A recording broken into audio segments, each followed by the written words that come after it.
사도신경으로 우리의 신앙을 고백하겠습니다. 나는 전능하신 아버지 하나님 천지의 창조주를 믿습니다. 나는 그의 유일하신 아들 우리 주 예수 그리스도를 믿습니다. 그는 성령으로 잉태되어 동정녀 마리아에게서 나시고 본디오 빌라도에게 고난을 받아 십자가에 못 박혀 죽으시고 장사된 지 사흘 만에 죽은 자 가운데서 다시 살아나셨으며 하늘에 오르시어 전능하신 아버지 하나님 우편에 앉아 계시다가 거기로부터 살아있는 자와 죽은 자를 심판하러 오십니다. 나는 성령을 믿으며 거룩한 공교회와 성도의 교제와 죄를 용서받는 것과 몸의 부활과 영생을 믿습니다. 아멘.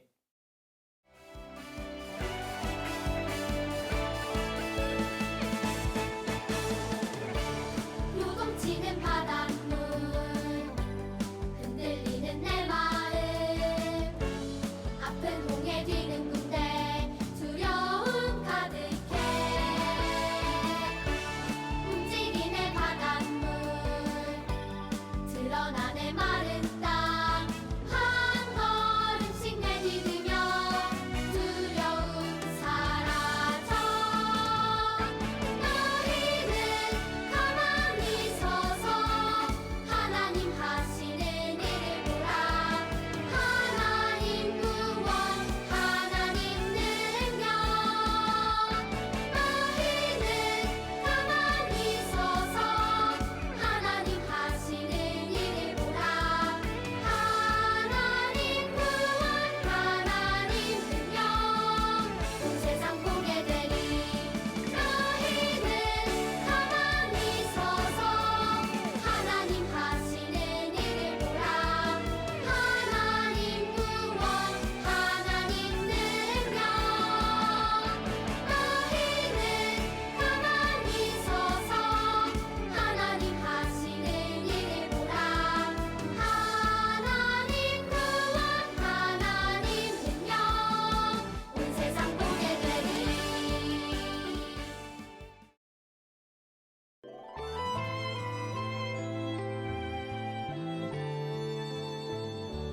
내가 실망하고 지쳐 있을 때 주님은 나를 기억하고 계세요. 내가 갈 길 아시고 인도하시니 나 다시 일어설 수 있어요. 주님만 기억할래요. 주님 약속 믿고 따라갈래요.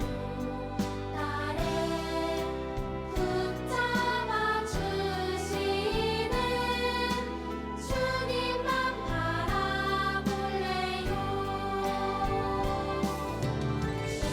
주님만 기억할래요. 주님 약속 믿고 따라갈래요.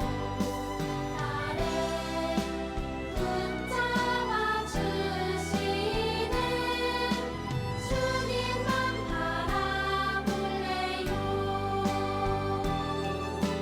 주님만 바라볼래요. 주님만 바라볼래요.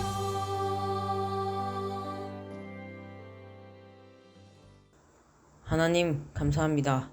오늘도 이렇게 기도드릴 수 있게 하니 감사합니다. 하나님 아버지, 요즘 코로나의 기세가 점점 심해지고 있습니다. 이로 고통받는 사람들을 구원해 주시고 하나님의 은혜로 이들을 건강하게 지켜주시옵소서. 하루빨리 마스크를 벗고 미소만이 가득한 세상을 우리에게 허락해 주시옵소서. 다음 주는 개학이 시작됩니다. 건강하게 새 학기를 맞이할 수 있게 도와주세요. 우리나라와 우리 교회와 우리 가정과 우리가 만나는 모든 사람들 가운데 하나님의 사랑이 가득하길 소원하며 예수님의 이름으로 기도합나이다. 아멘. 그들이 숫곳을 떠나서 광야 끝 에담의 장막을 치니 여호와께서 그들 앞에서 가시며 낮에는 구름 기둥으로 그들의 길을 인도하시고 밤에는 불기둥을 그들에게 비추사 낮이나 밤이나 진행하게 하시니 낮에는 구름 기둥 밤에는 불기둥이 백성 앞에서 떠나지 아니하니라. 자, 사랑하는 수연부 여러분, 안녕하세요. 여러분 잘 지내고 있나요? 여러분 방학 정말 잘 보내고 있습니까? 따져보니까 전도사님은 이제 2주 뒤에 방학이 이제 끝납니다. 아마 여러분들은 그 전에 끝나겠죠? 자, 그런데 벌써부터 개학할 생각하니까 마음이 어려워집니다.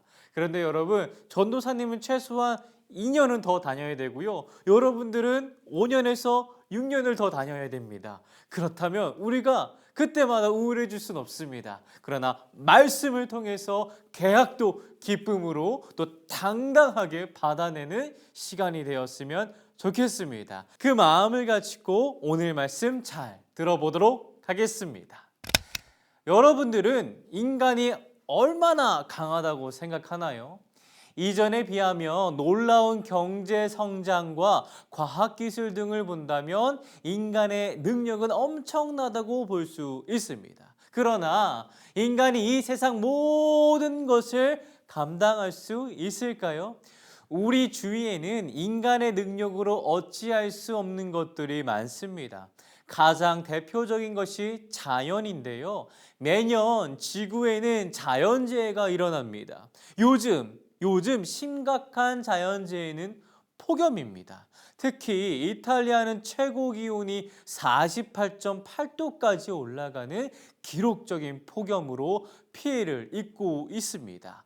이 외에도 쓰나미, 태풍, 지진, 가뭄 등 자연재해는 인간의 능력으로 막는데 한계가 있습니다. 이번에는 내부적인 요소를 찾아봅시다. 전도사님은 그 중에 배고픔, 이 굶주림을 꼽고 싶습니다. 음식을 섭취한다는 것은 우리의 몸을 유지하는 데 매우 중요합니다. 하지만 음식을 섭취하지 못한다면 우리의 신체의 건강함을 유지할 수 없을 뿐더러 감정까지도 영향을 줍니다. 어떤 사람들은 배가 고프면 짜증을 내기도 하고 예민하게 반응하기도 합니다. 전도사님이 손이 떨려요, 손이. 이 외에도 인간의 능력으로 감당할 수 없는 것들은 엄청나게 많습니다. 그러나 여기 이 모든 것들을 컨트롤할 수 있는 분이 있다면, 그리고 그분이 우리를 떠나지 않으시고 우리의 길을 인도하시고 우리보다 앞서 준비하고 계신다면 어떨까요? 지금 그 이야기를 함께 나눠보려고 합니다. 오늘 나눌 이야기는 이스라엘 백성들은 하나님의 도우심으로 애굽에서 빠져나올 때 있었던 일입니다. 이 과정에서 이스라엘 백성들은 순간순간 막막함을 느꼈습니다. 그러나 그 막막함 속에서도 하나님은 이스라엘 백성들을 도우셨습니다. 첫 번째 막막함은 이스라엘 백성들이 어디로 가야 할지 모른다는 것이었습니다. 전도사님이 코로나만 아니었으면 여러분들과 하고 싶은 것 중에 하나가 바로 여러분들과 함께 환상의 나라 에버랜드로 놀러 가는 겁니다. 지금은 휴대폰에 내비게이션 앱이 있기 때문에 전도사님이 운전하고 갈 수 있지만 내비게이션이 없었다면 아마 이정표와 지도를 보고 에버랜드에는 저녁 8시쯤 도착했을지도 모릅니다. 전도사님이 지도를 잘 못 봐요. 그런데 광야에는 이정표와 지도는 물론 나침반도 없었던 시절이었습니다. 그들은 어디로 가야 할지 전혀 감이 오질 않았습니다. 그런 그들에게 하나님께서 준비하신 것은 불기둥과 구름기둥이었습니다. 이 불기둥과 구름기둥이 이스라엘 백성들이 가나안으로 가야 하는 길로 인도해 주는 아주 큰 역할을 했습니다. 또한 구름기둥은 너무 할 정도로 덥고 따가운 햇볕을 가려주었고요. 불기둥은 어둡고 추운 길을, 그리고 무서운 짐승들로부터 보호해 주는 역할을 했습니다. 두 번째 막막함은 이스라엘 백성들이 홍해 앞에 서 있었을 때였습니다. 10가지 재앙을 겪은 바로가 이스라엘 백성들에게 떠나라고 허락했지만 금세 마음을 받고 이스라엘을 죽이려고 쫓아오고 있었습니다. 그러나 도망가고 있는 이스라엘 백성들 앞에 놓인 것은 도저히 지나갈 수 없는 홍해였습니다. 이때 이스라엘 백성들은 진짜 엄청 짜증이 났을 거예요. 그리고 모세에게 이렇게 찡찡거립니다. 출애굽기 14장 11절에서 12절의 말씀입니다. 그들이 모세에게 말했다. 이집트에 넓은 매장지가 없어서 이곳 광야에서 죽게 하려고 우리를 데려왔단 말입니까? 왜 우리를 이집트에서 이끌고 나와서 이 같은 일을 당하게 하는 겁니까? 전에 이집트에 있을 때 우리가 이런 일이 일어날 거라고 하지 않았습니까? 광야에서 죽는 것보다 차라리 이집트에서 종으로 사는 것이 더 나으니 우리를 이집트에 그대로 내버려 두라고 우리가 말하지 않았습니까? 라면서 찡찡거렸습니다. 자, 그러나 이스라엘 백성들을 데리고 하나님의 나라를 이루시려고 결단하셨던 그 하나님은 그들의 찡찡거리는 소리를 들으시고 그들에게 홍해 바다를 열어주는 엄청난 기적을 보여주셨습니다.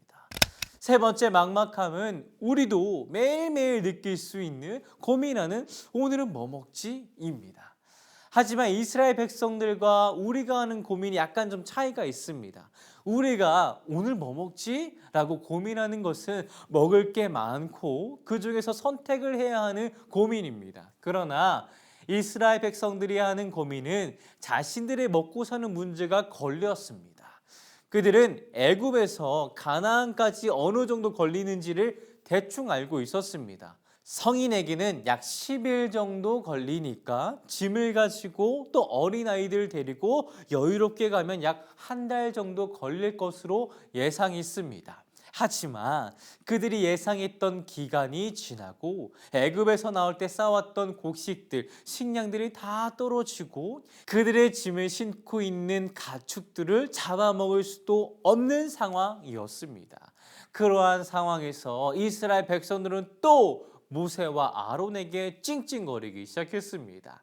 우리가 애굽에 있었다면 쌓여있는 고기 곁에 앉아 있었을 텐데 떡을 배불리 먹었을 텐데 너네들 때문에 여기서 굶어 죽게 생겼어 라고요. 그때 하나님께서 이 찡찡거리는 소리를 들으시고 영화 한 편을 보여주셨는데 그 영화가 바로 하늘에서 음식이 내린다면 이라는 영화입니다.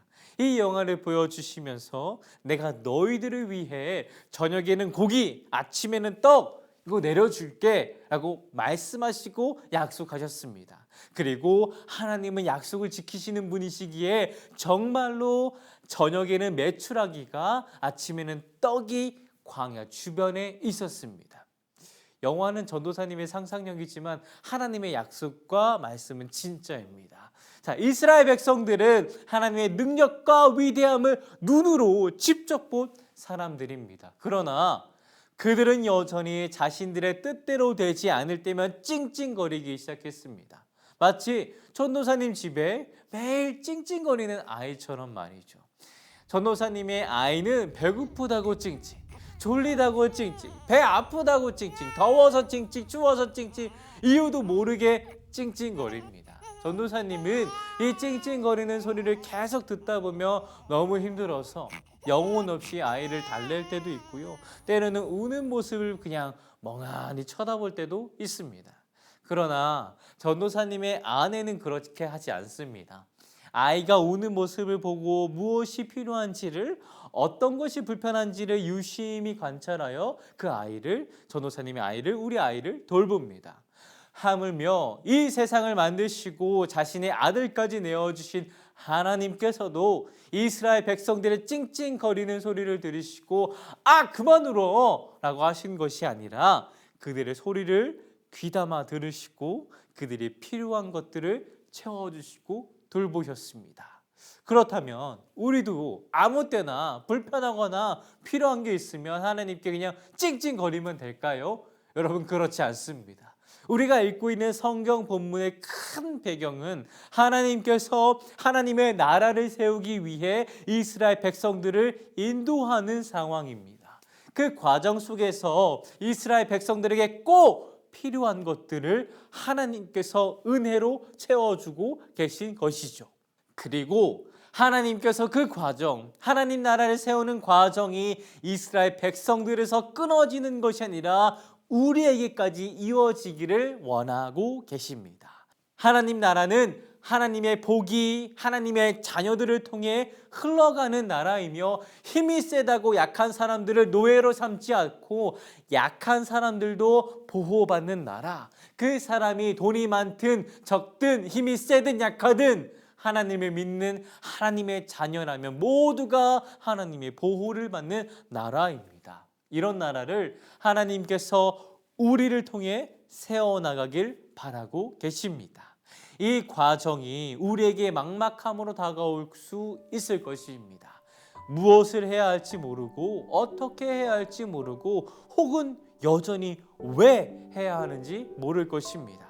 전도사님이 여러분들에게 구체적으로 너는 이거, 너는 이거, 너는 이거 딱딱딱 정해줄 수는 없습니다. 그러나 이 말은 자신 있게 여러분들에게 해줄 수가 있습니다. 그러한 막막함 속에서도 우리 하나님은 이스라엘보다 앞서 가셨던 것처럼 우리보다 앞에 가실 것이며 이스라엘의 길을 인도하셨던 것처럼 우리의 길을 인도하실 것이며 이스라엘을 떠나지 않으셨던 것처럼 우리 곁을 떠나지 않으실 것입니다. 이 은혜로 우리 이번 주도 당당하게 살아갔으면 좋겠습니다. 그런 귀한 삶을 살기를 바라며 전도사님은 오늘도 여러분들을 위해 기도하고 응원합니다.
내가 내 손을 애굽에 펴서 이스라엘 자손을 그 땅에서 인도하여 낼 때에야 애굽 사람이 나를 여호와인 줄 알리라 하심에 내가 내 손을 애굽 위에 펴서 이스라엘 자손을 그 땅에서 인도하여 낼 때에야 애굽 사람이 나를 여호와인 줄 알리라 하시매 내가 내 손에 애굽 위에 펴서 이스라엘 자손을 그 땅에서 인도하여 낼 때에야 애굽 사람들이 나를 여호와인 줄 알리라 하심에 내가 내 손을 애굽 위에 펴서 이스라엘 자손을 그 땅에서 인도하여 낼 때에야 애굽 사람이 나를 여호와인 줄 알리라 하시매 내가 내 손에 애굽 위에 펴서 이스라엘 자손을 그 땅에서 인도하여 낼 때에야 애굽 사람 나를 여호와인 줄 알리라 하시매 내가 내 손에 애굽 위에 펴서 이스라엘 자손을 그 땅에서 인도하여 낼 때야 애굽 사람이 나를 여호와인 줄 알리라 하시네. 출애굽기 7장 5절 말씀 아멘.